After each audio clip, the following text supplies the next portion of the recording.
Hello guys, good morning. You are welcome to my YouTube channel, the Explicit Tutorials. So in today's video, we shall be discussing the environment of the cell. This is the third or part 3 of this topic. We have treated the meaning of cell, the history of the cell theory, and the various forms in which the cell exists. And part 2 of it was the discussion based on the various organelles found in the plant cell, the similarities and of course their differences. What are the organelles present in plants but they are absent in animals, and what they have in common? All of those were established in our previous class. In today's class, we shall be discussing environment of the cell. Under this topic, we are going to be looking at the importance of osmosis, diffusion. Okay, diffusion occurs in both plants and animals, right? It occurs in both living and non-living things, but osmosis occurs only in living things. Now, let us start with diffusion. Diffusion.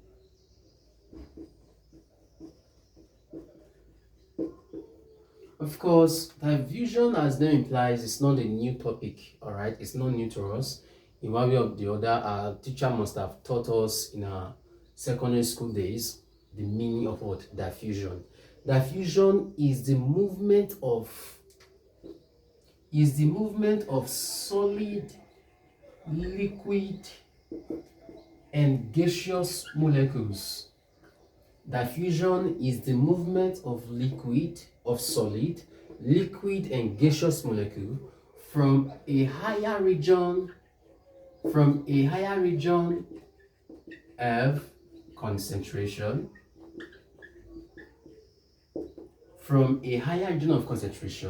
to what? A lower region of concentration.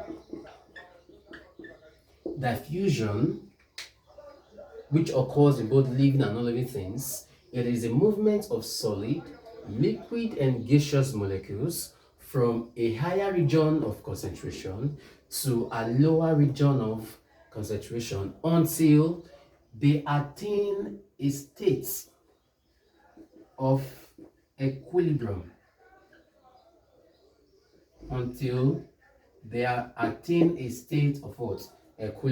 Or until they are evenly distributed. That is the meaning of what? Diffusion. Now, higher region of concentration to lower. The reverse is the case in osmosis. Osmosis is from lower to what? Higher. Now, the difference in concentration of these molecules, you call it what? Gradients. Concentration of what? Gradients. Concentration of what? Gradients. The difference in concentration of these molecules, you call it what? Concentration gradient. Good. Move the preposition off, please. Concentration what? Gradient. Take note of that. Now, what substance can be used to demonstrate diffusion? One of the most commonly used substance in the demonstration of diffusion is potassium permanganate. Potassium permanganate. Potassium permanganate is actually KMnO4. What is the color of this guy? It is purple in color. Diffusion is the movement of solid, liquid, and gaseous molecule from a higher region of concentration to a lower region of what? Concentration until they are attain a state of equilibrium, or until they are what? Evenly distributed. And the difference in concentration found in these molecules, we call it what? Concentration gradients. Potassium permanganate is used to actually experiment process of diffusion. It is purple in color and it is solid. When these solid molecules are introduced into a container having water, as soon as these solid molecules are introduced into the water, it diffuses. It moves to other region of all the liquid. It has diffused. Solid has been moved. All right, that process is called what? Diffusion. Take note of that. Purple color. Now, what are the importance of diffusion in animals? Yes. So I want us to think, what are the things or what are the various processes that occur that are under the influence of what? Diffusion. What are they? Importance of diffusion in animals. Please, where's the board wiper? Okay, excuse me. Importance of diffusion in animals. What are the importance of diffusion in animals? Importance of diffusion in animals. Importance of diffusion in animals. So let us reason this together. I shouldn't be the only one giving you all the salient points. Let's reason.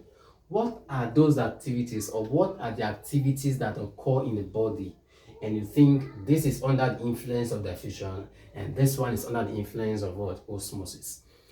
First thing first, in the embryonic structure, the embryo, which is the juvenile stage of an organism and is found within the egg membrane, that is within the egg, and the mother and the fetus, they are connected together. The placenta connects the mother, or they connect the fetus to the mother, while the umbilical cord connects the placenta to the embryo or to the fetus, as the case may be. That's why as a pregnant woman, it is very important you take things scrupulously. You should be careful as regards what you take into your body as a pregnant woman, because whatever you take as a pregnant woman is being transported to the fetus in the womb or in the uterus. Now, what are the importance of diffusion in that case? Now, one, during exchange of gases between the mother, exchange of gases between the mother and fetus. Exchange of gases between the mother and fetus occurs in the presence of what? Diffusion. The exchange of gases between the mother and the fetus. Now, the fetus being, or the embryo being, a juvenile organism in the womb of its maternal organism, it depends completely on the mother for respiration, which means that as soon as the embryo respires, the carbon dioxide is taken through the placenta to the mother, and the mother, upon exhalation, breathes out carbon dioxide. Then the mother breathes in oxygen. As soon as the mother breathes in oxygen, it passes from the placenta to the fetus, which means that if a pregnant woman should take contaminated water or food that has been contaminated, it means that yes, the fetus life is at stake. You are putting the fetus life in danger. So you should be careful of what you eat. Pregnant women, be careful. Don't be begging things.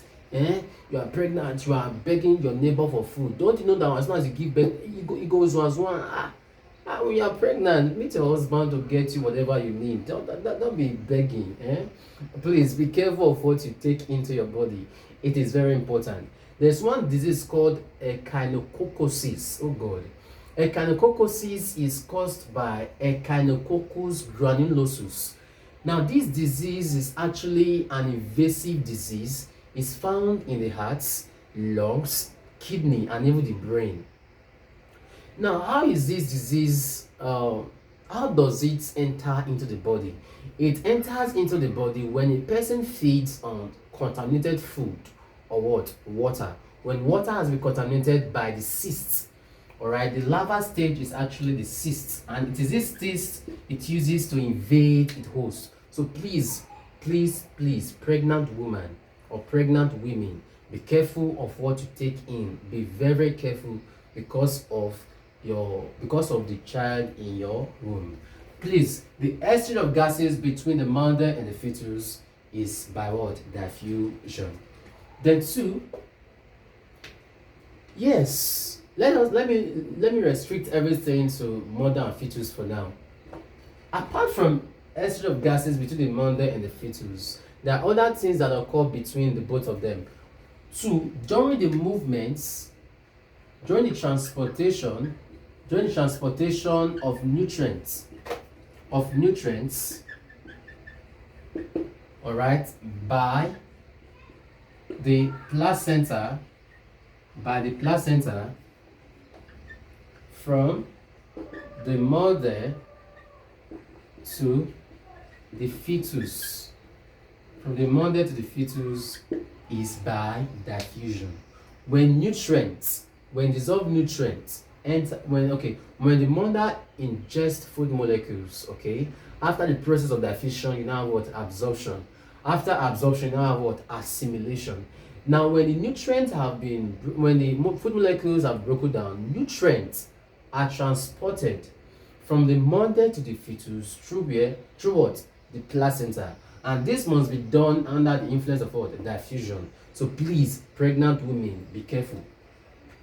Number 3, the exchange of gases in the alveoli of the lungs. The exchange of gases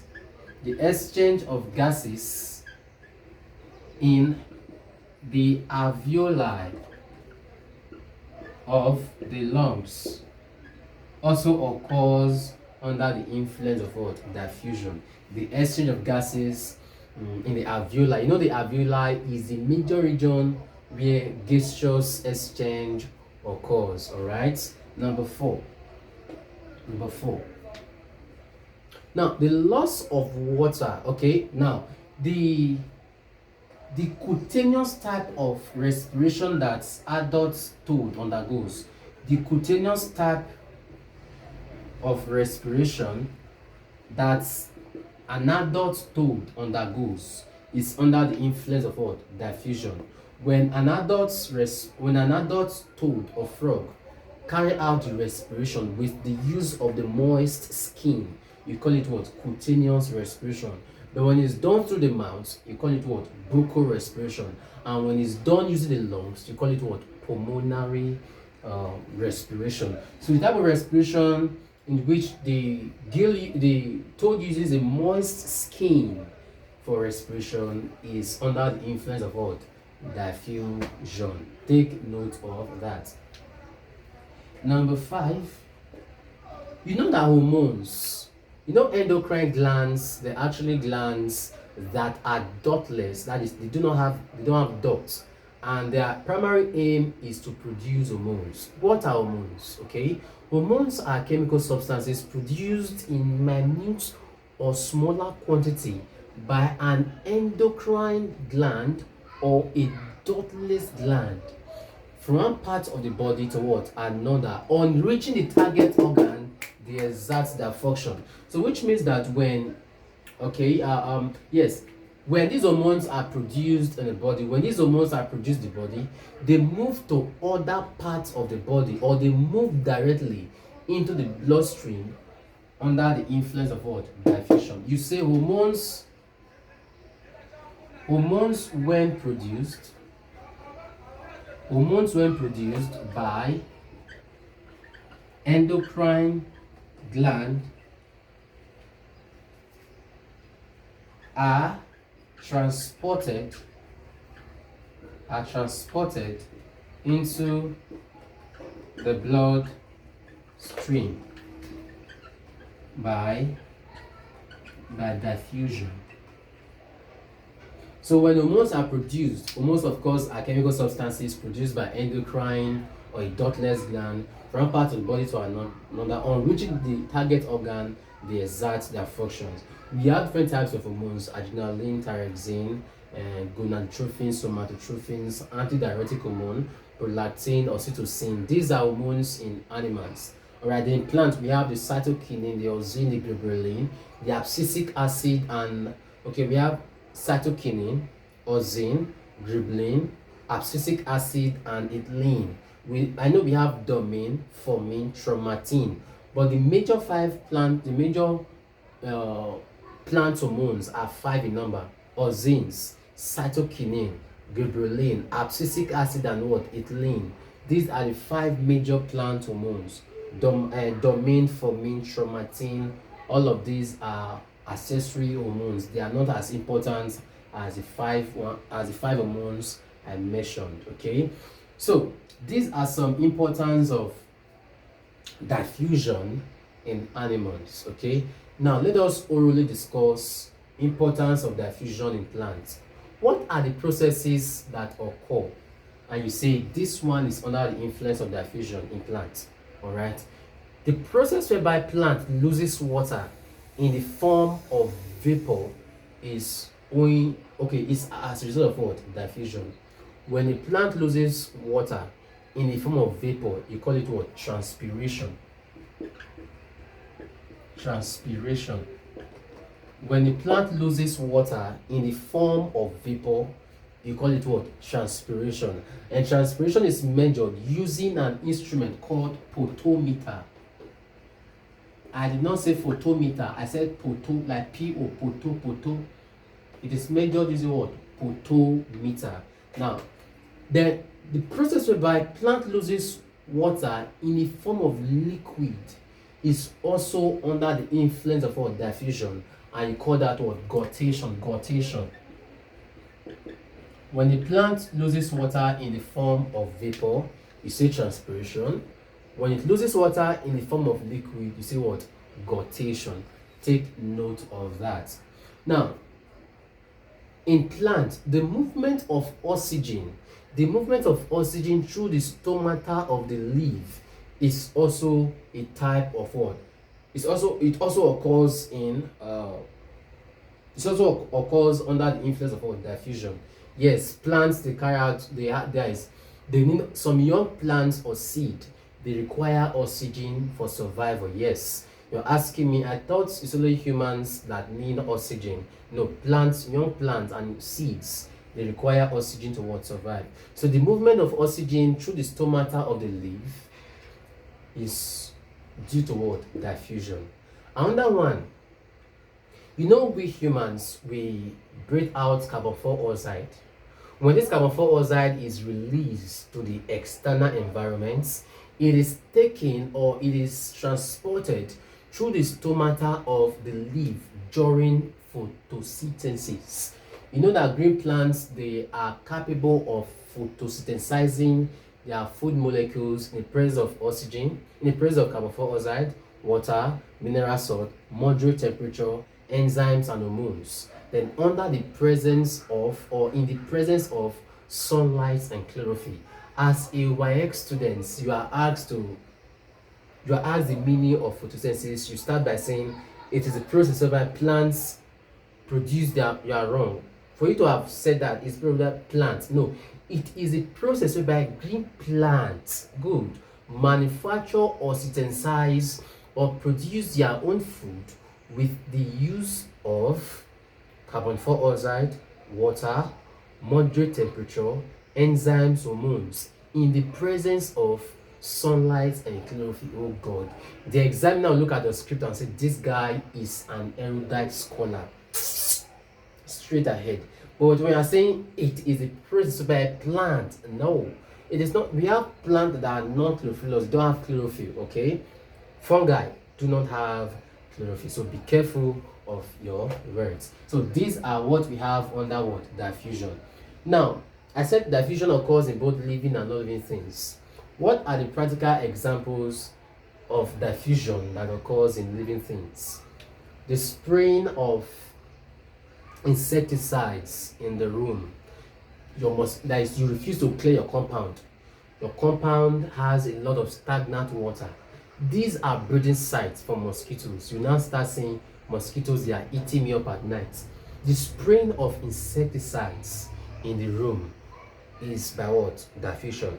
Do insecticides have life, or are they living? No, they are what? Not living things. They are what? Not living things. Now the spraying of PEPs, actually you don't spray PEPs, you wear PEPs. The wearing of PEPs, it occurs what? By diffusion. So these are some examples of diffusion in non-living things. All right, so we have established everything regarding diffusion. All right, so the next one now is what? Osmosis. Okay, good. What are the factors that affect diffusion? Of course, you should note that diffusion does not involve semi-permeable membrane. No, semi-permeable membrane is not involved in diffusion. Okay, now what are the factors that affect diffusion? 1, the nature of substance. 2, temperature. 3, state of matter. You know that diffusion occurs faster, okay, in gases, liquid, and solid respectively. It occurs very rapid. All right, it occurs very quick or very fast in gases more than liquid and what? Solid. It occurs least in solid and it occurs lowest in liquid. All right, so these are the factors that affect what? Diffusion. All right, the next one is what? Osmosis. What is the meaning of osmosis? What is the meaning of osmosis? Osmosis is the movement of liquid molecule only. Did you hear that word? Only. But diffusion involves the movement of the 3 states of matter: solid, liquid, and gas. Yes, solid, liquid, and what? Gas. That is what? Diffusion.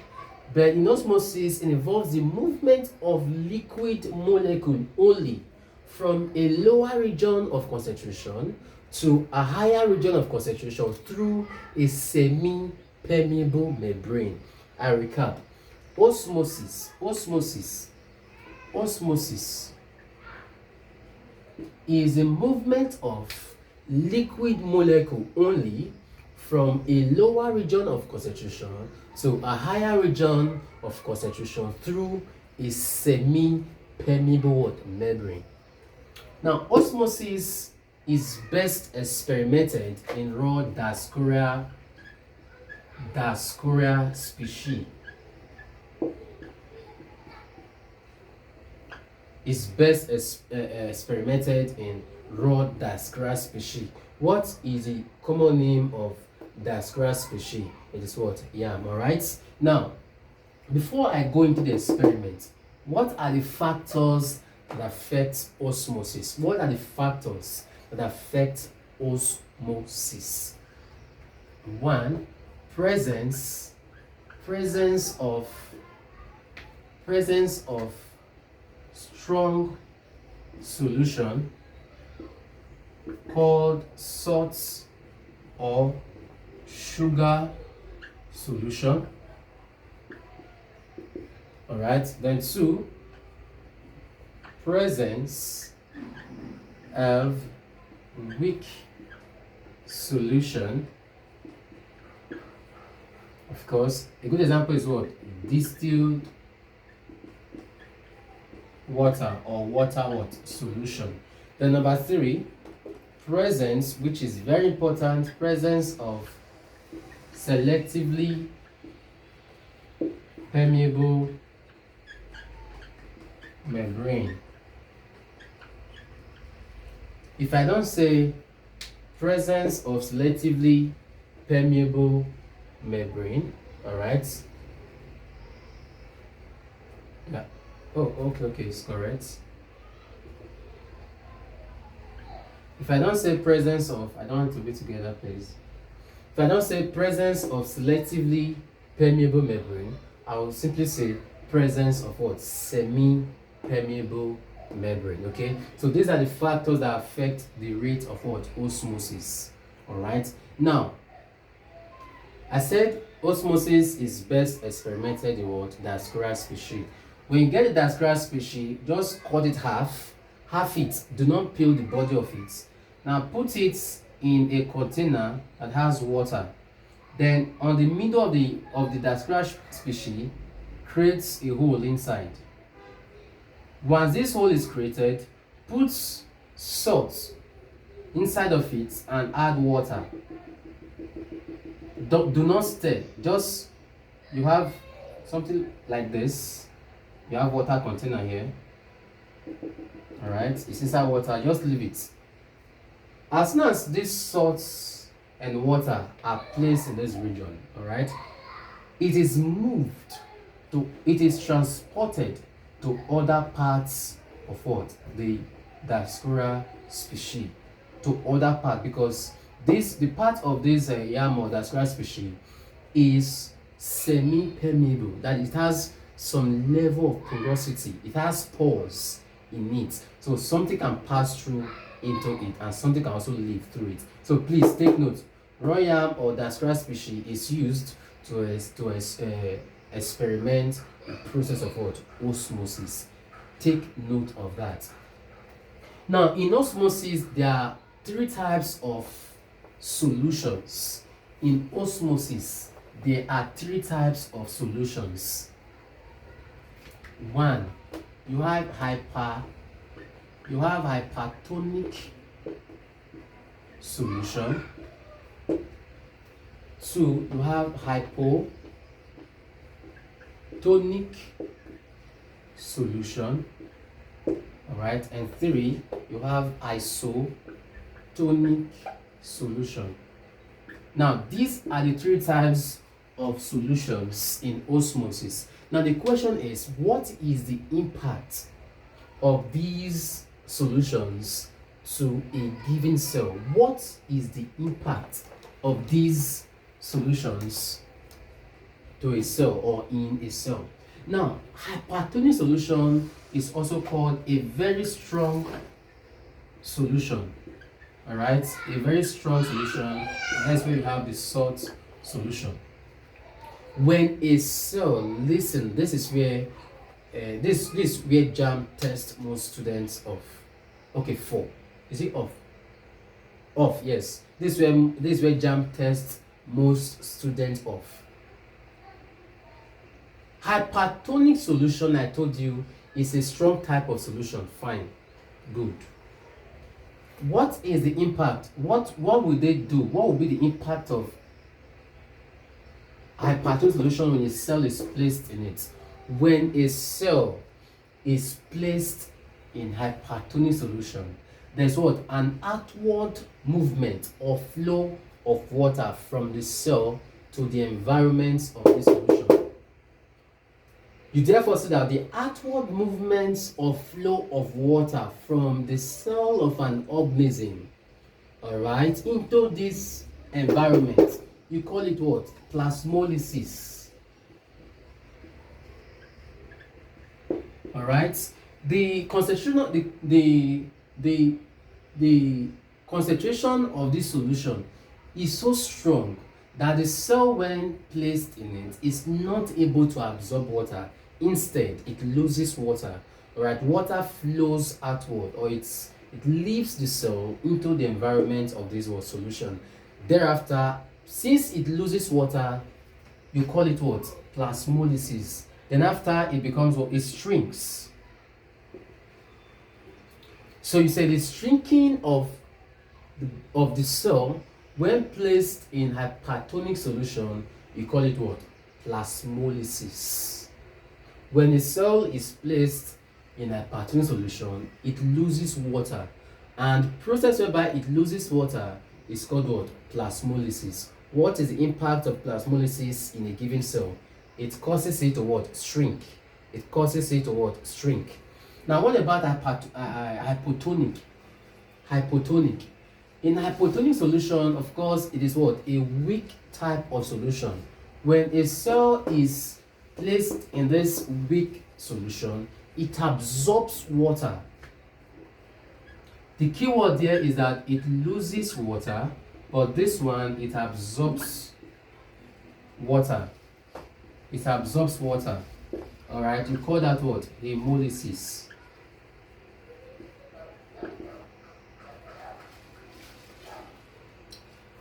When a cell is placed in hypertonic, it loses water, and that process is called what? Plasmolysis. Then it shrinks. When a cell is placed in hypotonic solution, it absorbs water, all right, and bursts. And what? Bursts. So the impact of hemolysis in a cell is that it causes it to what? Burst. But plasmolysis, it causes it to what? It causes it to what? Shrink. Now,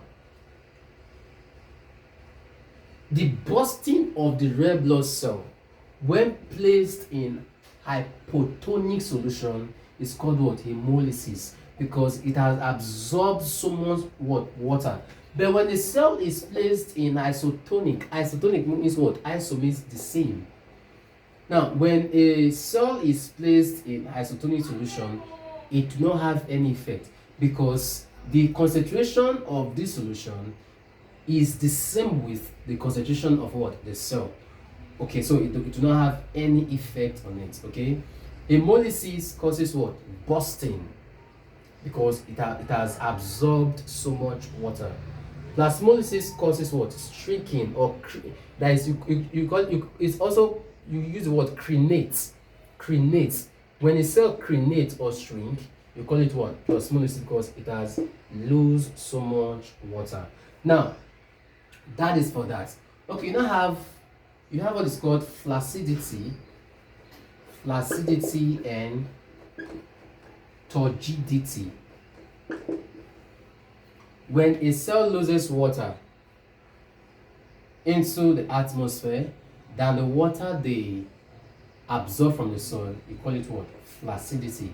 When the cell of a plant loses water to the atmosphere than the one they absorb from the soil, you call it what? Flaccidity. When a cell absorbs so much water from the soil, it becomes turgid. It becomes what? Turgid. It swells because it has absorbed so much water, and therefore you say this cell is under the influence of what? Hypotonic solution. So you say turgidity, hemolysis are concerned with what? Hypotonic solution. But this guy is what? Hypertonic solution. So at this point, we call it a day. We have discussed everything regarding the cell, the structure of the cell, the organelles, the history, the cell theory, the forms in which it exists, and the environment of the cell. Please take note of this part. What will happen when a cell is placed in hypertonic solution? It shrinks, and you call it what? Plasmolysis. When it's placed in hypotonic, it absorbs so much water and hemolyzes, then it bursts. When it's isotonic, it does not have any effect. Take note of that. Please, thanks for watching. Do have a wonderful day. Endeavor to subscribe to my YouTube channel, and please share the link.